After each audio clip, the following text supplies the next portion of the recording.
दुश्मन की गोलियों का सामना करेंगे, दुश्मन की गोलियों का सामना करेंगे, आजाद ही रहे हैं, आजाद ही रहेंगे। नमस्ते, मेरा नाम है सूरज तिवारी और आज बात करने वाले हैं आजाद की। चंद्रशेखर तिवारी आजाद कैसे हुए, आज के वीडियो में यही जानने की कोशिश करेंगे। अगर आपके लहू में रोष नहीं है, तो ये पानी है जो आपकी रगों में बह रहा है। ऐसी जवानी का क्या मतलब जो मातृभूमि के काम ही ना आ सके। दूसरों को खुद से आगे बढ़ते हुए मत देखो, दूसरों को खुद से आगे बढ़ते हुए मत देखो।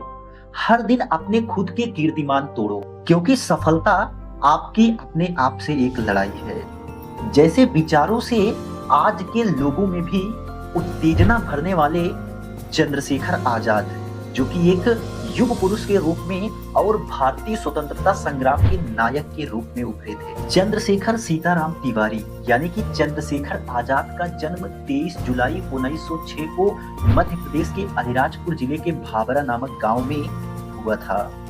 इनके पिता सीताराम तिवारी और माता जगरानी देवी, जो कि मूलतः इनका परिवार जो था वह उत्तर प्रदेश के उन्नाव जिले से संबंधित था।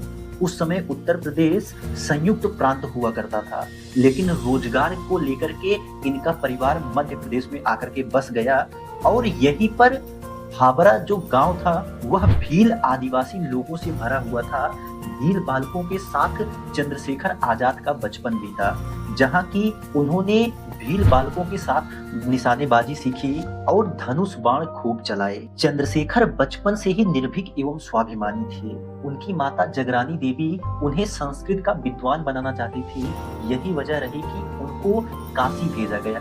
काशी, जो कि उस समय राष्ट्रीय जागरण का केंद्र हुआ करता था, वहीं पर उनके मन में राष्ट्रीय चेतना की भाव जागृत हुई। बाद में वह क्रांतिकारियों के दल हिंदुस्तान प्रजातंत्र संघ से जुड़े, जिसको कि हिंदुस्तान रिपब्लिकन एसोसिएशन के नाम से हम और आप जानते हैं। चंद्रशेखर तिवारी आजाद कैसे हुए?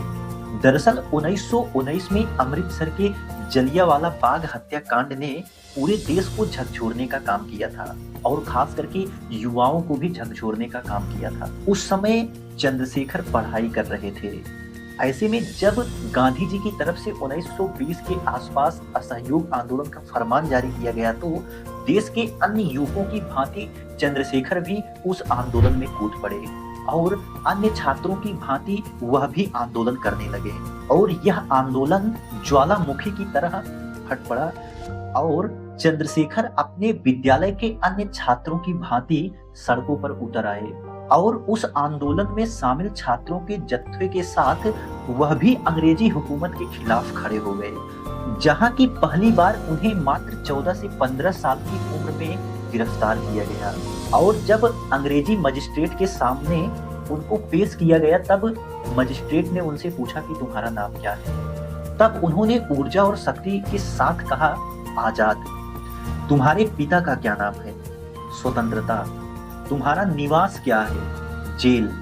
जैसा कि उनके इस उत्तर से मजिस्ट्रेट नाखुश हुआ और उसने चंद्रशेखर को 15 बेतों की सजा सुनाई और जब उनको बेतें पढ़ रही थी, तब उनके मुख से वंदे मातरम और भारत माता की जय जैसे नारे निकल रहे थे, जिसने कि न सिर्फ इतिहास में अपना स्थान बनाया, बल्कि इसलिए ही चंद्रशेखर तिवारी आजाद हो गए और इसी के बाद से पूरी दुनिया में, खास करके भारत में, आजाद के नाम से मशहूर हो गए और इन्होंने अपनी वीरता एवं साहस से कहीं ना कहीं एक समय पर भारत की आजादी की नींव रखी थी। ऐसे में इस महान विभूति को सत सत नमन।